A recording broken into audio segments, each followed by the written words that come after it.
polls are open. Key races across New England. We're live as voters voice their choice. A neighborhood on alert after a 10-year-old girl is assaulted while playing outside. Well, he made headlines for his generous act at Fenway Park, and now this little boy is talking about what motivated him to give up that prized possession. This is 7 News Today in New England. Good morning, everybody. Glad you could join us. I'm Kana Whitworth. And I'm Chris Anderson. We will have all of your top stories coming your way in just a few moments. But first, let's get a check-in of our forecast. More fall-like weather that we've been dealing with. Very nice out there, yes. How long it'll stick around. Coming up. Well, voters voicing their choice today. The polls are open. Several key races will be decided by the end of the day. So that includes also the top job over on Beacon Hill. 7's Victoria Warren live at a polling station in Medford with the very latest. Hey there, Vicki. Good morning. By the end of today, we'll know who the Democrat nominee is and who the Republican nominee is. Just a little while ago here in Medford, Martha Coakley showed up with her husband to cast her ballot. She is considered the front runner in the Democratic primary in the race for governor. And a lot of people remember Martha Coakley for her loss against Scott Brown in the Senate race. She says that she has put all of that behind her, focusing on the issues and this race. She's getting out there, shaking hands, thanking people. And she says this morning she is feeling confident. Beautiful day. We're excited. You know, we're working all day today to make sure we get our vote out, but we're confident with the 100,000 doors we've knocked and 500,000 phone calls we've made. We've got a good get out the vote. Look, I'm not going to take anything for granted. Her chief rival is State Treasurer Steve Grossman, who's counting on undecideds to make a last-minute decision to vote for him. The third Democrat running is Don Berwick, President Obama's former Medicare chief, calling himself a Beacon Hill outsider. For the Republicans, a familiar face, Charlie Baker, who ran for governor and lost to Deval Patrick in 2010. He's facing businessman Mark Fisher. Fisher is aligned with the Tea Party and considers himself a conservative. So today is primary day, and one thing that all of these candidates are paying a lot of attention to is voter turnout. Turnout is expected to be as low as 20%, so it's really a wild card factor as to who is going to end up winning later on this evening. Live in Medford, Victoria Warren, 7 News Today, New England. Well, Vicki, thank you. So another race to watch closely here is the 6th Congressional District. That is where Democrat John Tierney is fighting to keep the seat that he's held since 1997. Seth Moulton is trying to get the upset there, selling his years in the Marines as proof that he could be a strong leader. In the meantime, 2 Democrats are slugging it out in the Attorney General's race. Warren Holman is touting his record of fighting for gun control and women's rights, while Maura Healey is selling herself as an experienced assistant attorney general who is ready to take over that top spot. In New Hampshire, voters are picking a Republican candidate for U.S. Senate. Scott Brown faces former U.S. Senator Bob Smith and former state senator Jim Rubens. The winner will face incumbent Democrat Senator Jeanne Shaheen. So you can count on 7 News for complete primary night coverage. We have a team of reporters who will be spread out at the candidates' campaign headquarters. Look for those live reports tonight on 7 News. Also this morning, a Roxbury neighborhood is on high alert after a man sexually assaulted a little girl who was out playing with her friends. 7's Nicole Oliverio is live in Roxbury with what witnesses saw. Nicole, what can you tell us? That's right, Chris. Well, we can tell you police are still searching for that man this morning. And according to the young girls, they were just out playing in their front yard near their apartment complex when this man came up and jumped on and then groped one of their friends. I'm mad. The mother of a 10-year-old furious and upset after her daughter was groped while playing with friends right outside her Roxbury apartment. The girl's sister tells us there were plenty of people who saw it, but no one could stop it. I was here, but I just couldn't see her. So I would like to help at that time, but I just couldn't. Another 10-year-old who was there says there was a group of about 5 to 6 girls playing together when the man appeared out of nowhere. We was playing like a race around the middle, and this guy just came up and then just jumped on my friend. Started grabbing her, humping her, and then ran off. Friends say the girl ran home crying to tell her mother. According to police, the man assaulted the girl over her clothes, then took off on foot. The victim's family says the little girl is shaken by the attack. She's doing okay. Not better, but okay. She could be traumatized for her whole life. Now, these young girls told police that they had seen the man in the neighborhood before, but that he had never approached them. Anyone with information is asked to call investigators. We're live in Roxbury. Nicole Oliverio, 7 News, Today in New England. Nicole, thank you. So new now this morning, a deadly accident in Brockton. A flatbed tow truck was backing into a garage early this morning when it ran over a homeless person on the sidewalk. Police are investigating whether the victim was already dead before that accident happened. And out of Westwood, where police are investigating whether a teenager was maybe playing chicken with the train before it hit him. The 14-year-old was seriously hurt but is expected to survive. Police are saying that he was with 3 other boys when he was hit by the train near the Islington station on the commuter rail's Franklin line. We laid on the brakes really, really hard, and they screeched, and we could smell like the burning rubber, and then the train stopped, and one of the conductors said that we thought somebody might have fallen off the platform, and then they said, oh, we might have hit somebody. Well, the train clipped the teenager's hip and leg. Also new this morning, in Northborough police, they need your help identifying the person who's in this picture. They're wanted in connection for an arson back in May. Investigators do not believe it was a random act. Well, we have new developments for you this morning in the Ray Rice domestic violence scandal. TMZ is reporting that the NFL never even asked about the video inside of that casino elevator that showed the former Baltimore Ravens star knocking out his fiancée. After it was made public yesterday, the running back lost his job. Monday, TMZ Sports released new video that it says shows Ray Rice and then-fiancée Janae Palmer in an elevator in an Atlantic City casino. An argument escalates, and then the video shows Rice striking Palmer with a single punch, her body falling and her head hitting an elevator railing. Right after the February incident, video surfaced of what followed, Rice dragging an unconscious Palmer from the elevator. The NFL suspended him for just 2 games. Many fans were outraged. An outcry over the 2-game suspension led to NFL Commissioner Roger Goodell to admit last month that he, quote, didn't get it right, as he announced tougher sanctions on future offenders. But then the new elevator video went public. Monday, an NFL spokesman said the league requested any and all information about the incident from police. But that video was not made available to us, and no one in our office has seen it until today. Mike Florio of NBC Sports.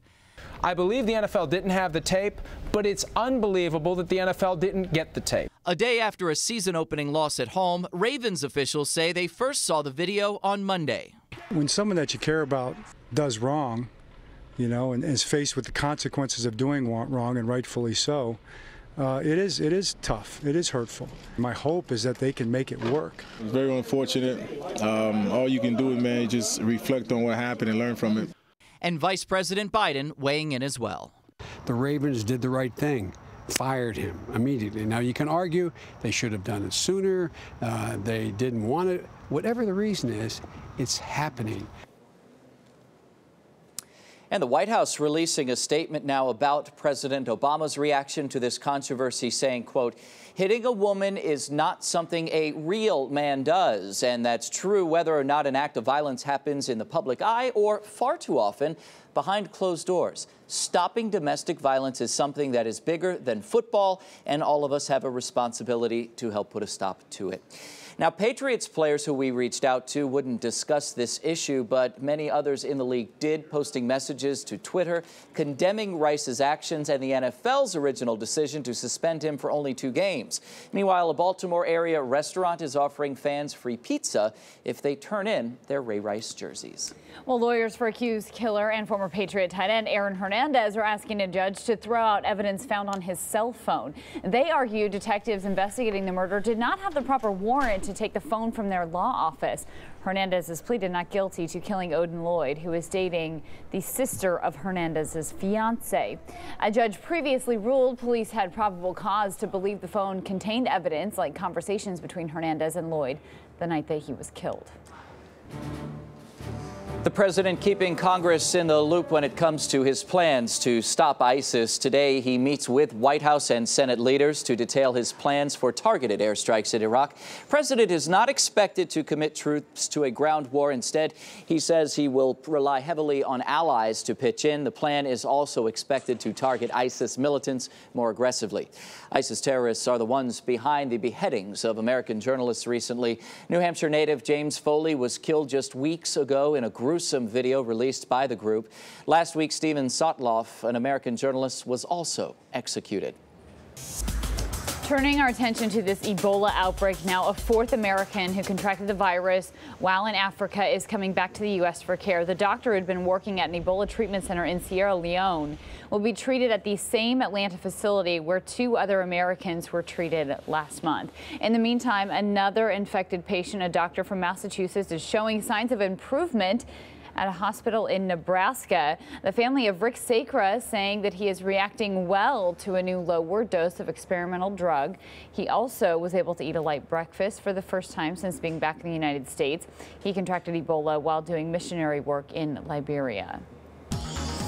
This is a really interesting story. If you're a parent, you want to pay attention. New this morning, there is encouraging news in the fight against autism. A new study suggests that autism symptoms can be erased if babies begin therapy early on, even before they can walk. This small study followed just 7 children, but it's the first to look at starting therapy in the first year of life. 5 of those 7 children showed no signs of autism by their 3rd birthday. It's a reliable benchmark. Parents are cautioned, however, that this study is still in the extremely early stages.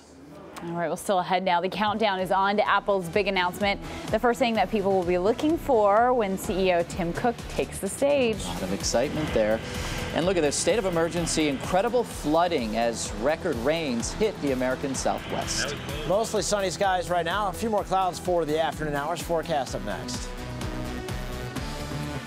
This little boy is talking about his kind gesture at Fenway. He explains why he gave away that foul ball.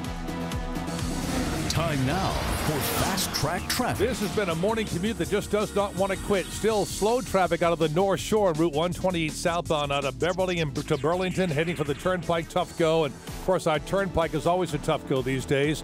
128, the downtown Boston bumper-to-bumper traffic. Expressway barely moving here by the city. And here's a look at 93. Not much better. Tough go this morning. Rich Kirkland, 7 News today in New England. 7 weather with meteorologist Jeremy Reiner. Good morning. Mostly sunny skies. Temperatures in the neighborhoods running in the middle 60s. Boston 65 this afternoon, upper 60s. Your 7 on 7 forecast behind that cold front. Not too bad. Friday and Saturday, lower 70s, and then chillier arrives next week, Monday. We want to stick with weather now. Take a look at what's going on to the southwest. Raging floodwaters killing at least 1 person and have made a mess of the roadways there. Look like rushing rivers. Cars simply trapped. Those waters continue to rise and quickly. Well, the thing is this water isn't expected to go away anytime soon either. With muddy water streaming across the asphalt, drivers could do almost nothing, finding themselves trapped on the interstate north of Las Vegas. Floodwaters covered the interstate completely, shutting down a 20-mile section of roadway. We're not going anywhere anytime soon. It's unfortunate that people are away from their families and stuck and don't have any control over the situation. We got a grandpa that has Alzheimer's and he's located at the house right now, so yeah, it's kind of troubling. But the water did more than just wash out the interstate. It washed part of it away. This is all that's left of one section. In Moapa, Nevada, floodwaters temporarily trapped as many as 200 kids inside an elementary school. With the nearby Muddy River at flood stage, officials expect the flooding to continue through Tuesday morning. Crews in Tucson, Arizona were able to rescue a man trapped inside his car, which was swept away by the fast-moving water. We had to smash his window to get to pass some equipment because he couldn't get his windows down anymore. Earlier in the day, a woman in Tucson wasn't so lucky. She drowned in her car as rescue workers tried to reach her. Wow, so Arizona's governor has declared a statewide emergency because of all of this. And so I know I was just telling you, I've just lived in Tucson before I moved out here, and it is a scary deal because the ground just can't absorb that much water. So 4 inches of rain is a lot of water there. Because you think of those areas, you don't expect flooding, and then it happens. Yeah. Pretty wild. Still ahead this morning on Today in New England, a scare on board an airplane. Yeah, a U.S. Air Marshal attacked by a man with a needle.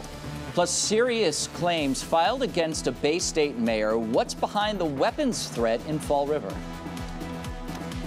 Criticism now after Penn State students head out to the streets to celebrate the NCAA dropping the school's football sanctions.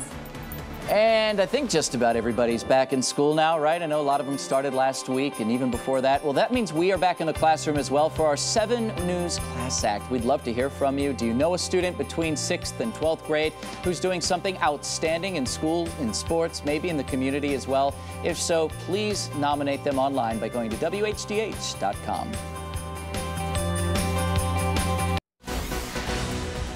We want to head to Atlanta this morning where we have some breaking news. This is the plane touching down on the runway carrying the 4th American dealing with the Ebola virus who contracted it while down in Africa. All right, so now this patient is being flown back here to the United States. Will be treated in Atlanta at Emory's Special Biocontainment Unit. So I'm sure that you remember as you're watching here, that is where the medical missionaries, Nancy Reipel and Dr. Kent Brantley, were basically cured of the disease. And so, of course, we have the other doctor, our local Massachusetts doctor as well, being treated in Omaha. So we'll, of course, keep tabs on this as that plane has just landed at an air base in Atlanta. Also on 7 News right now, this little boy's generous gift. It made headlines over the weekend. How could it not? He gave a baseball that he got at the Red Sox game to the girl sitting behind him. And today, this 12-year-old is telling us why he decided to do it. He's so chivalrous. He's already smooth with the ladies, right? Well, it all has to do actually with an example that he learned from a very special family member.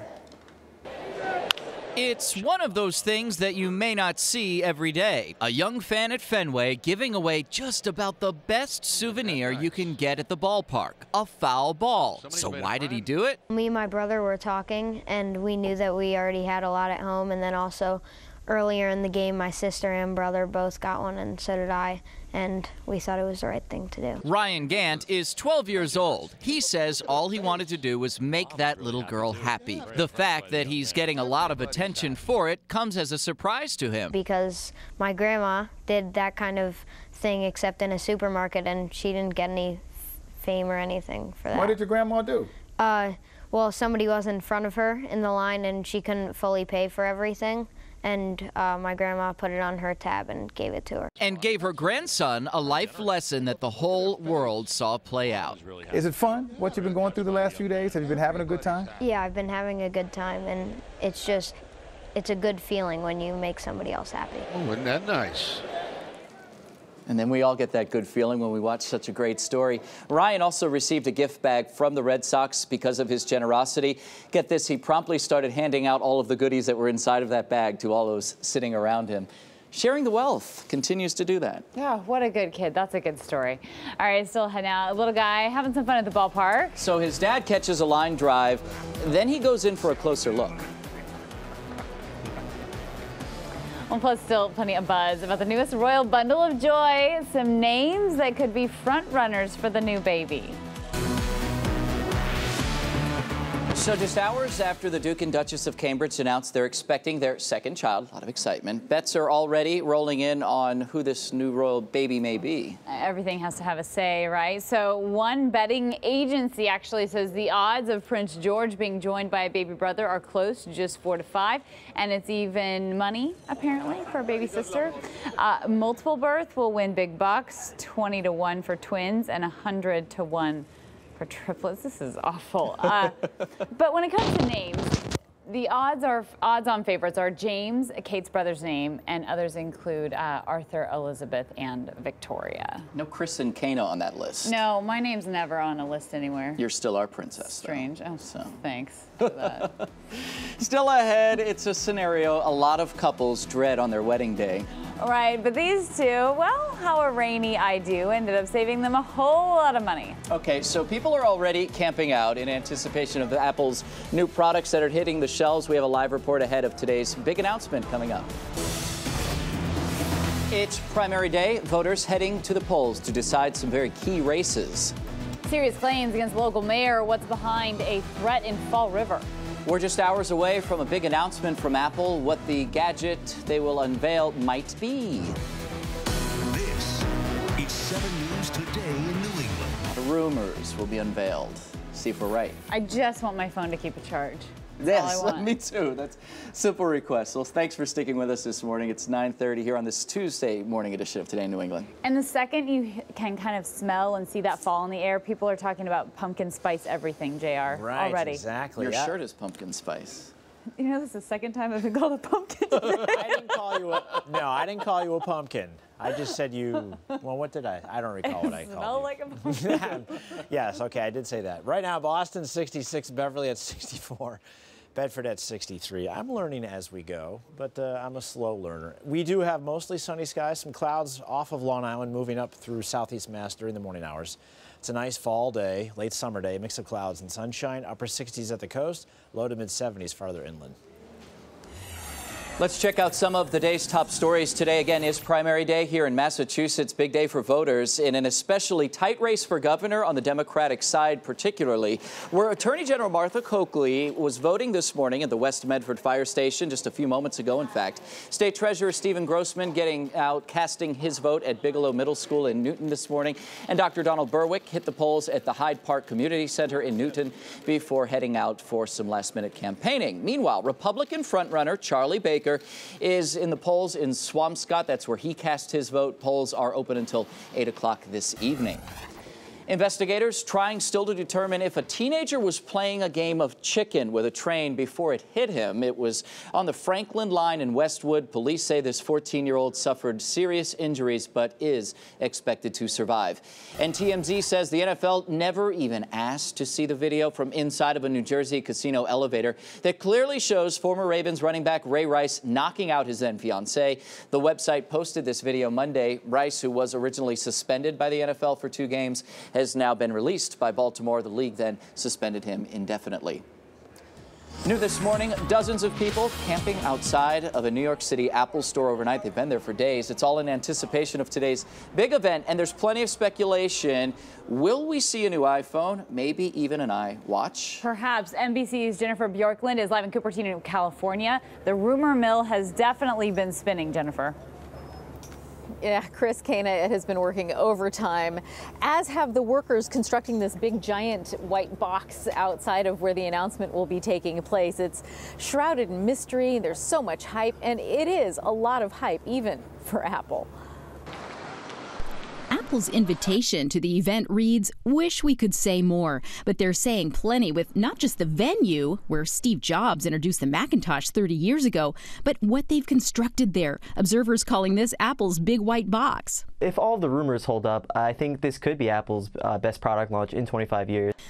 For starters, the expectation is an iPhone 6. Some so certain, lines formed more than a week ago. Even though me and my cousin Brian were first in line, these people right here actually bought our spots for $1,250 a piece just to move to 3rd and 4th in line, and I think it's pretty worth it. The rumor 4.7 and 5.5 inches? That's too big. I don't want like a tablet on my ear. But many don't see the need for constant revamps. I already have what I need. It works fine. But innovators like Steve Jobs gave us things we never knew we wanted, then can't live without. Now it may be Apple CEO Tim Cook's turn, some believe, to revolutionize the wristwatch. They've reinvented old categories in the past. They've changed music, they've changed PCs, they can probably change time too. The wearable and new iPhones also rumored to be the first to incorporate NFC, near-field communications, radio waves, which could mean the end of credit cards, even car keys. But what will the big announcement be? We won't know anything for sure until it actually happens just a few hours from now. Chris, Kana, back to you. All right, Jennifer, thank you so much. So now just one day before the expected launch of Apple's new iPhone, Amazon slashed the price of their Fire smartphones to just 99 cents. The phone's poor reviews have made the $200 price tag a hard sell. Analysts estimate the company has only sold 35,000 Fire phones since its mid-July debut. Amazon says the 99-cent price is a limited time offer.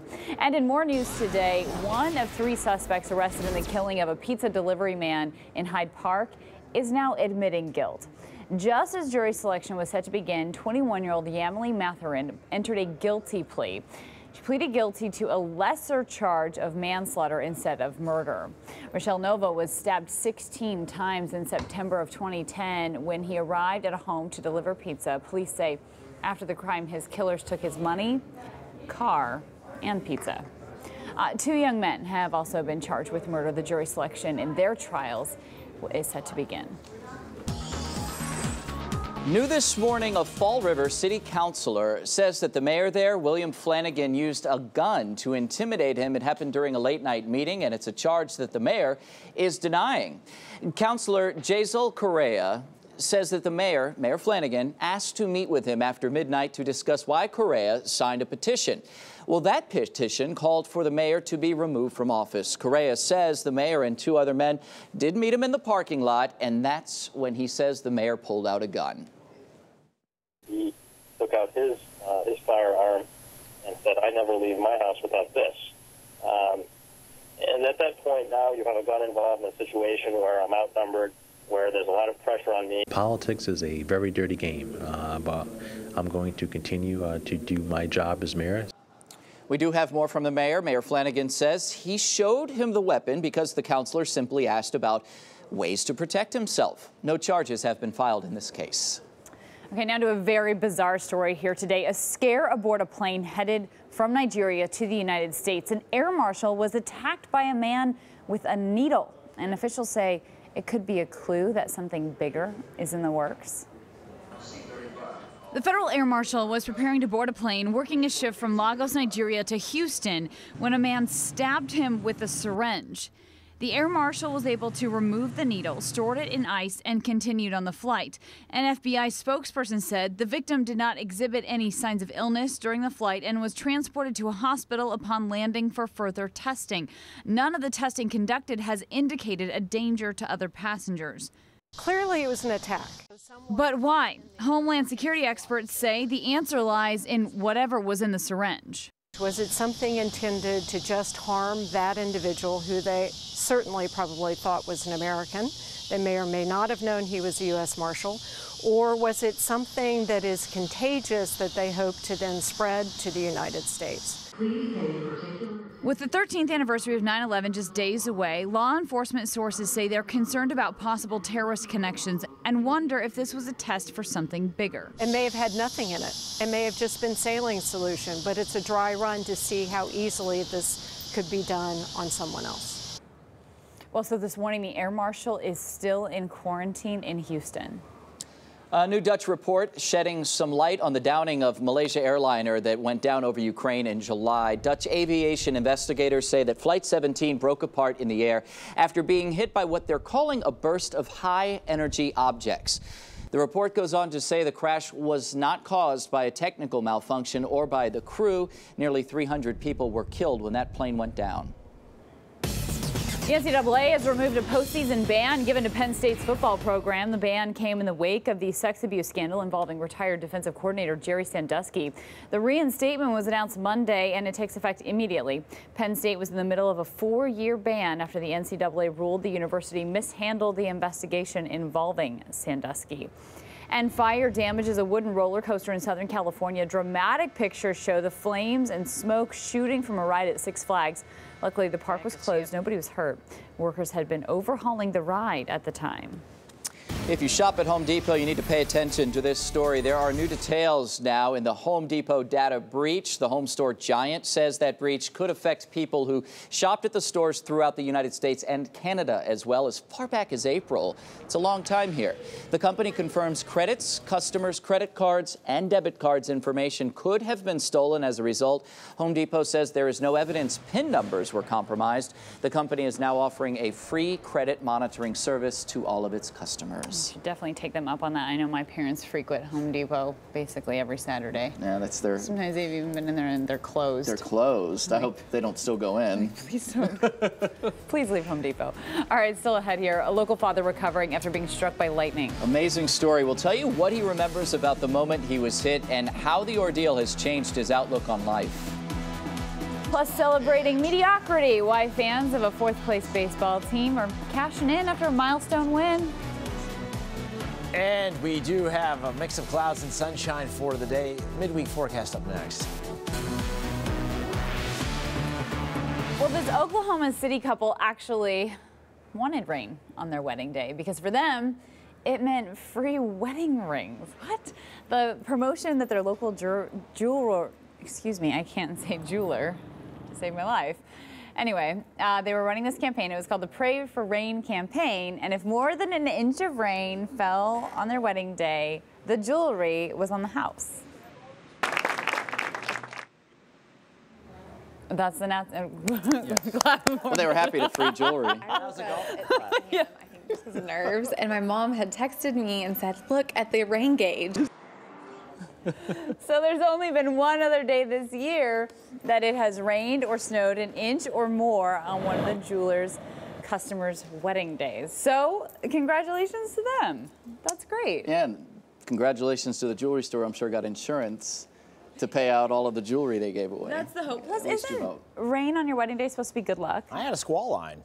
Did you? Yeah, 17 years ago. 7-on-7 forecast for the weekend. Mix of clouds and sunshine Saturday and Sunday. Low to mid-70s both days. Also on 7. It felt like somebody was restarting my heart with shockers. Pretty wild, shocking story of survival from a Lawrence man who was hit by lightning right near the campus of Merrimack College. He knew there were storms in the area, but, well, he thought he just had to take out the trash and could beat it. Right, so it took just a few steps outside for him to feel something he says he's never felt before and hopefully never feels again. 7's Kimberly Bookman has the story. Right through the very tip here. This burn mark on Eric Ibell's left thumb is where a lightning bolt entered his body. He was simply emptying a trash can outside of his workplace. Finger had touched the metal, which struck my thumb, which sent me 12 feet in the air through a windshield on a Volkswagen. The lightning that hit him Saturday night lit up the Massachusetts skyline. It was the biggest flash of light I've ever seen in my life. Usually the light just flashes in the sky, but this was an actual bolt like 2-3 inches from my face. When it actually touched down, Eric had no idea what had hit him. It felt like somebody was restarting my heart with shockers. Unbelievable pain. Unbelievable. Rushed into emergency surgery. Daddy loves you. The father of 6 has burnt tissue in his shoulder and numbness in his arm, but is alive. 6 kids, me. We just got married a year ago, almost 2. I mean, he's really lucky, really, really lucky. Just a day later, Eric's back into his daily routine. I'll be heading to work. And then buying a lottery ticket? And then buying another lottery ticket. Pray to God I win. God's on my side. Kimberly Bookman, 7 News, today in New England. As good a time as any for him to buy that ticket. Oh my goodness, I'm so glad he's safe. And you know, it's one of those, well, remember the last time I took out the trash? Yeah. Maybe he doesn't have to take the trash. Guys, that's it. Yeah. I put in my work. Still ahead, could he be back on the field sooner than expected? Yeah, Wes Welker is set to learn if his suspension will be reduced as players and league officials are talking about a new drug policy. Local boy Matt Damon signing on for a new project that will bring him back to Boston to explore his roots. And now, time for 7 Sports with Alex Cordry. Good morning. Well, there's nowhere else to go but up. That's one way to put a positive spin on the Patriots' season-opening loss to the Dolphins. After running out to a 10-point halftime lead, the Pats failed to build on that and came home empty-handed. It's a frustrating day because I think we're better. We're a better team than what we showed, but we certainly weren't that yesterday. And you're not going to win a lot of games in the NFL.